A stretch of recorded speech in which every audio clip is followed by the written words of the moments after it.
Hello అండి, అసలు ఇన్ని రకాల దీపాల ఏంటివి? దీపాల్లో ఏ నూనె వేస్తే ఎటువంటి ఫలితం కలుగుతుంది? ఎన్ని రకాల ఒత్తులు వేయాలి?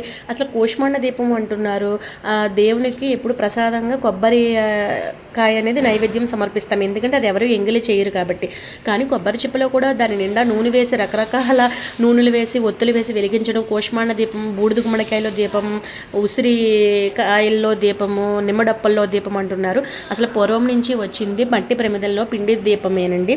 అసలు పిండి దీపం అనేది దానం ఇస్తారు. ఈరోజు అధ్యయనంలో కార్తీక మాసం 6వ అధ్యయనంలో ఉన్న స్టోరీ ఇదే. పిండి దీపం ఎవరికి ఇవ్వాలి, ఎలా చేయాలి ఏంటంటే, గుడి లోపల ఎక్కువ వెలుతురు ఉండడం వల్ల క్రిమికీటకాలు అనేవి వస్తే వాటికి ఆహారంగా కూడా ఉపయోగపడుతుందనేసి ఈ పిండి దీపం వరి పిండితో నీళ్లు కలుపుకుని ఒక ముద్దలాగా చేసుకుని అందులో నూనె వేసి చుట్టూ పసుపు కుంకుమ అక్షంతలు వేసుకుని ఒత్తులు వేసి వెలిగిస్తామండి. మీకు ఫుల్ వీడియో అనేది డిస్క్రిప్షన్లో లింక్ ఇస్తాను చూడండి. నార్మల్గానే కాకుండా ఈరోజు శివయ్యను వేశాను, శివలింగము రూపం వేసి పూజ చేసుకున్నాను. Thank you for watching.